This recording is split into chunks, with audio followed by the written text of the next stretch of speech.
கீதா,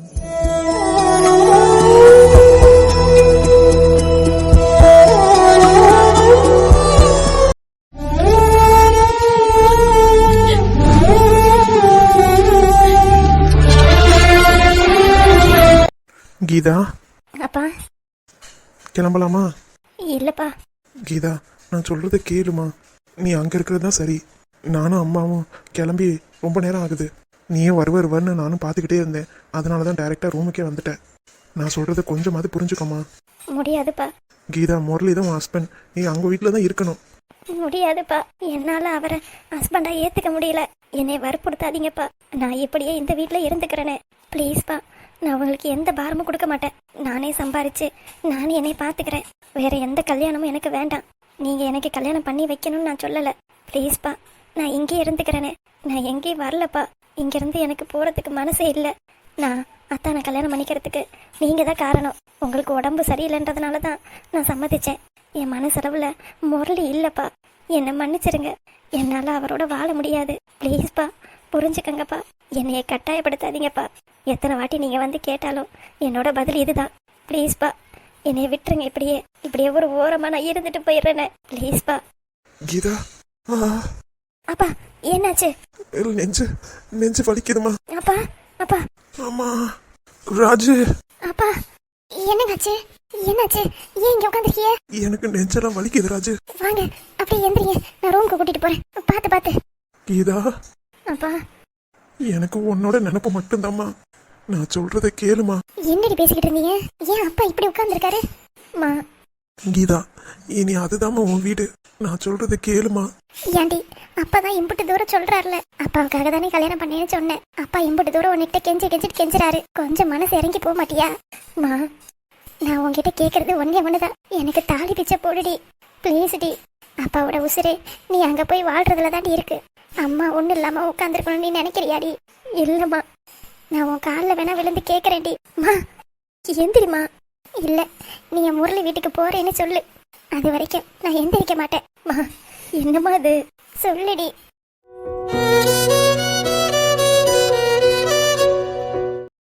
கடைசி வரைக்கும் யாரும் என் மனசை புரிஞ்சுக்க போறதில்ல. சரிம்மா, நான் முரளி வீட்டுக்கு போறேன். நீ முதல்ல எந்திரிமா. ரொம்ப நன்றிடி எனக்கு தாலி பிச்சை போட்டதுக்கு. கீதா, அப்பா உங்களுக்காக மட்டும்தான் நான் முரளி வீட்டுக்கு போறேன். அங்க எப்படி இருப்பேன்னு எனக்கு தெரியல.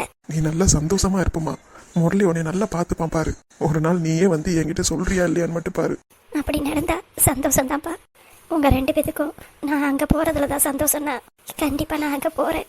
உங்க சந்தோஷத்துக்காக நான் அங்க போறேன். ஆனா ஒரே ஒரு கண்டிஷன். என்னம்மா? என்னைய திரும்பி இந்த வீட்டுக்கு மட்டும் நீங்க கூப்பிடவே கூடாது. கீதா, என்ன வார்த்தை சொல்லிட்ட? ஆமாப்பா, நான் இதுக்கப்புறம் இந்த வீட்டு வாசப்படி ஏற மாட்டேன். ஏண்டி, இந்த அம்மாவை பார்க்க வரணும்னு உனக்கு தோணாதா? எனக்கு யாரும் வேண்டாம். என்னைய பத்தி யாருமே ஒன்றும் நினைக்கல. என் மனசுல என்ன இருக்கு, யார் இருக்கா அப்படின்னு ஒருத்தர் கூட நினைக்கல. உங்களுக்கு எல்லாம் உங்களோட சந்தோஷம், உங்களோட புருஷன், உங்க பொண்டாட்டி, இவங்களாம் தான் முக்கியம் இல்ல? நான் முக்கியம் இல்லாத வீட்டுல நான் எதுக்காக வரணும்? நீங்க என் புருஷ வீட்டுக்கு அனுப்பி வைக்கிறீங்க. அங்க என்ன நடந்தாலும் சரி, அங்க இருந்து நான் வேற எங்கேயாவது போவேனே தவிர தப்பி தவறி இந்த வீட்டுக்கு மட்டும் காலடி எடுத்து வச்சு வரமாட்டேன். என்னையே நீங்க கூப்பிடாதீங்க. இதுக்கப்புறம் பேசுறதுக்கு ஒண்ணு இல்லை. முரளி வீட்டுக்கு இன்னைக்கே போலாம்.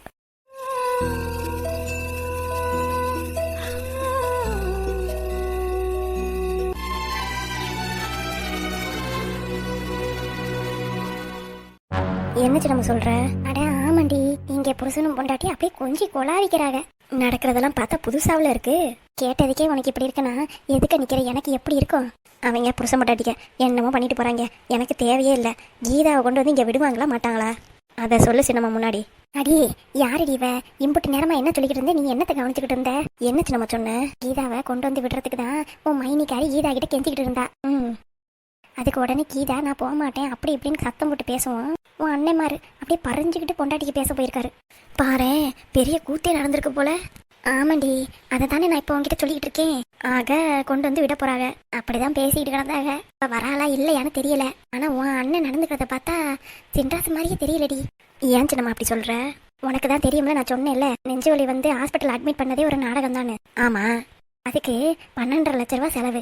அதுக்கு என்னடா கணக்குன்னு கேட்குறேன், ஒன்றுமே பேச மாட்டேங்கிறான். அச்சச்சோ, அது மட்டுமா, இந்த ஹாஸ்பிட்டல் நாடகம் ஆரம்பிக்கிறதுக்கு முன்னாடி நான் நகையை திருப்புறேன்னு 7 லட்சத்தை வாங்கிட்டு போனான். அதுவும் என்ன கணக்குன்னு தெரியல. நகையையும் கொண்டு வந்து கொடுக்கல. என்ன நோக்கத்தில் இருக்கான்னு எனக்கு ஒன்றுமே புரியலடி. ஏன் சின்னம்மா, இதை ஒன்றை மட்டும் நோட் பண்ணி சொல்லு எனக்கு. என்னடி இப்போ கூட்டிகிட்டு வராங்களே, யார கீதாவையா? ஆமாம் ஆமாம். அப்படி கூட்டிகிட்டு வரும்போது நகை எதுவும் போட்டு கூட்டிகிட்டு வராங்களா, என்ன எதுவும் நோட் பண்ணி என்கிட்ட சொல்லு. அட ஆமாண்டி, அவள் கல்யாணத்துக்கு செய்யணும் தானே அவன் நகையவே எடுத்துகிட்டு வந்தா. இதை நான் மறந்தே போயிட்டேன் பாரு. கண்டிப்பாக இதை என்ன ஏதுன்றதை பார்க்குறேன். அப்படி ஏதாவது நகை போடாமல் வந்தாங்க அம்புட்டு தான் பார்த்துக்கோ. என்னடி இப்படி பேசுகிற? அப்புறம் கல்யாணத்தையும் சிம்பிளாக முடிச்சு விட்டாங்க. அப்புறம் ஒரு நகையும் போட்டுட்டு வராமல் பிச்சைக்காரையை கொண்டு வந்து வீட்டில் வைக்கிறதா? என்னடி உன் அண்ணன் பொண்ணு தானே பிச்சைக்காரின்னு சொல்ற?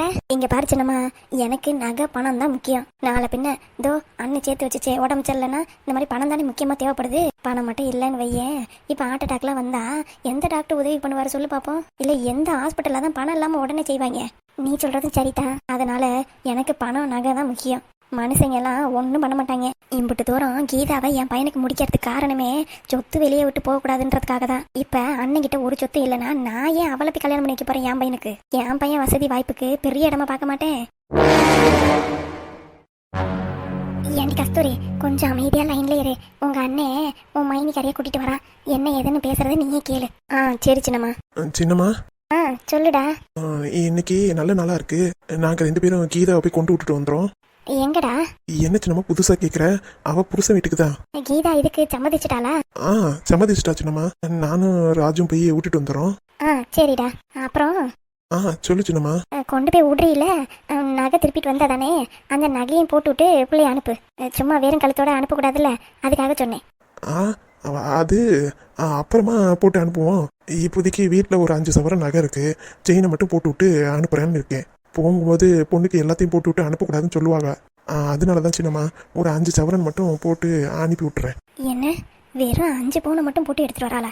என் பையனுக்கு 100 பவுன் போட்ட பொண்ணை பார்க்கலான்னு இருந்தேன். கேவலம் 5 பவுன் தான் போட்டு அனுப்புது. இந்த 5 பவுன் பிச்சை காசு யாருக்கு வேணும்? சரிப்பா, உனக்கு என்ன இஷ்டமோ அதே நீ பண்ணு. சரி சின்னம்மா.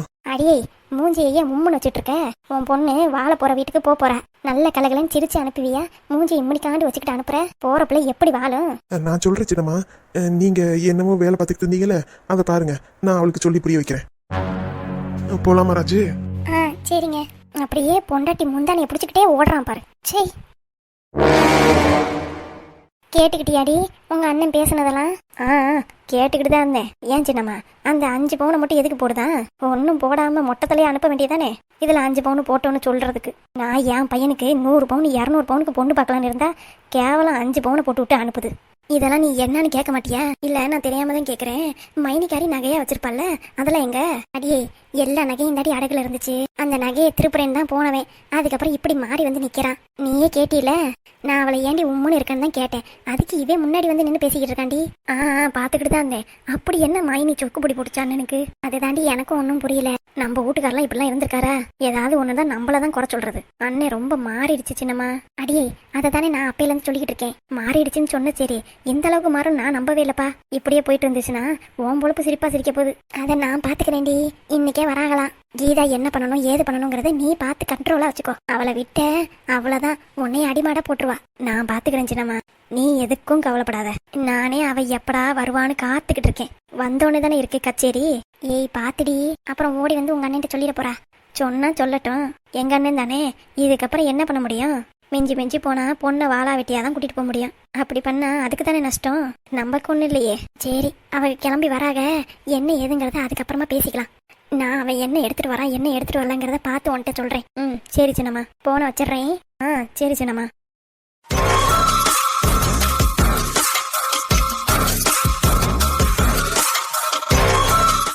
கீதா, நீ என்ன நோக்கத்தோட இங்க வரேன்னு எனக்கு தெரியல. ஆனா நான் உன்னை என்ன நோக்கத்தோட வரவேற்க போறேன்னு எனக்கு தெரியும். வாடி வா, உனக்காக தான் நான் இங்க காத்துக்கிட்டு இருக்கேன்.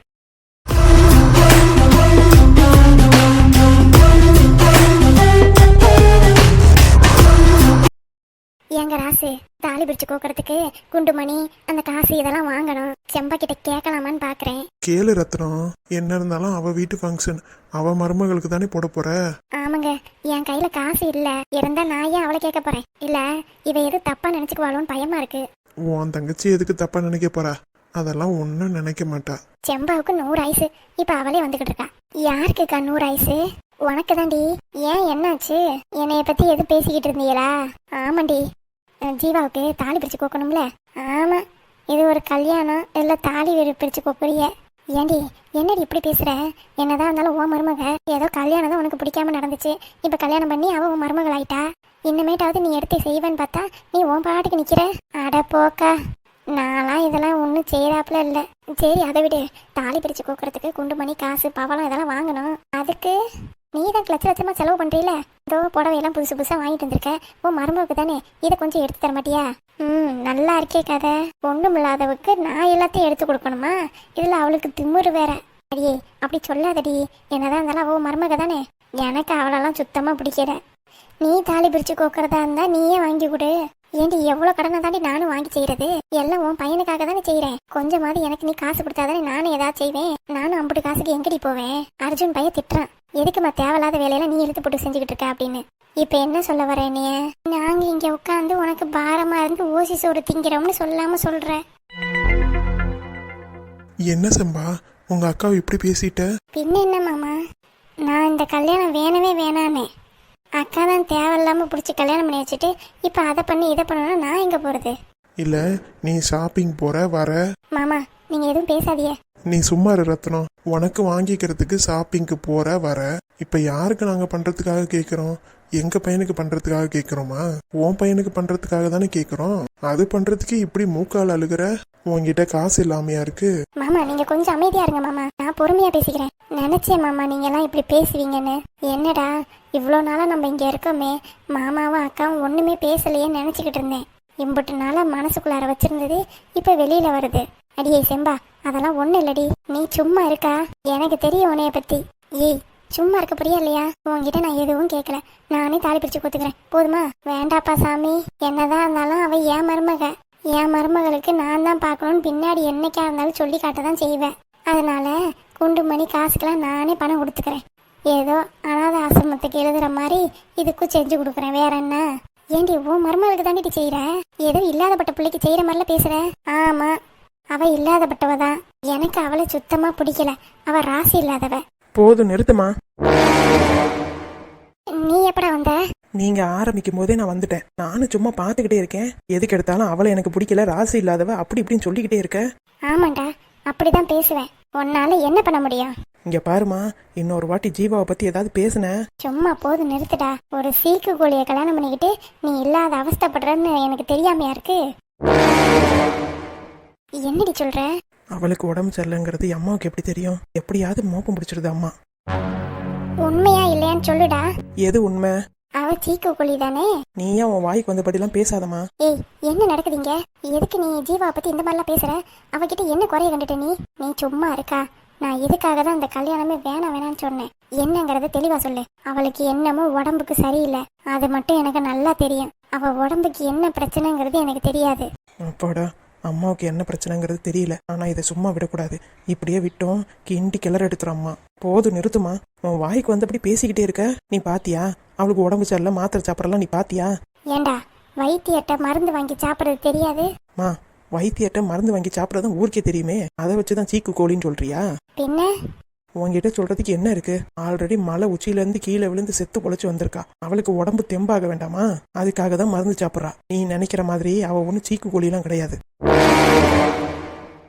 இப்ப போய் நம்ம உண்மையை வளரணும்னா என் ரூமுக்கு நாங்க 2 பேரும் என்ன பண்றோம்னு வந்து எட்டி பாக்குறியாச்சி, நீ எல்லாம் ஒரு அம்மாவா அப்படின்னு சொல்லி திசை திருப்பம் பார்ப்பான்.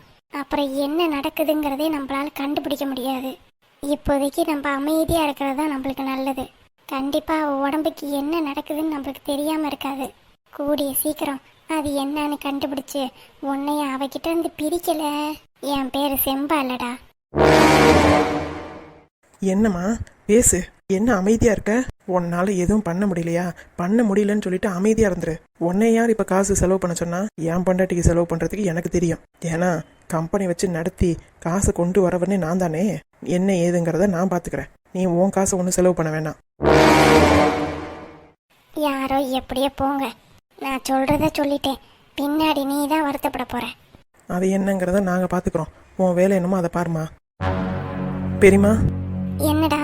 உங்களுக்கு செலவுக்கு காசு வேணும்னா என்கிட்ட கேட்க வேண்டியதானே? இல்லடா, தாலி பிரிச்சு கோக்கணுமே, குண்டு மணிலாம் வாங்கணும்னு சொன்னேன், அதுக்கு தான்டா கேட்டேன். மற்றபடி வேற ஒதுக்காகவும் நான் கேட்கலடா. எங்க அம்மாவை பத்தி உங்களுக்கு தெரியாதா? இன்னமேட்டு ஜீவாவுக்கு என்ன ஆனாலும் சரி, என்ன பண்ணனா இருந்தாலும் சரி, என்கிட்ட கேளுங்க. ம், சரிடா.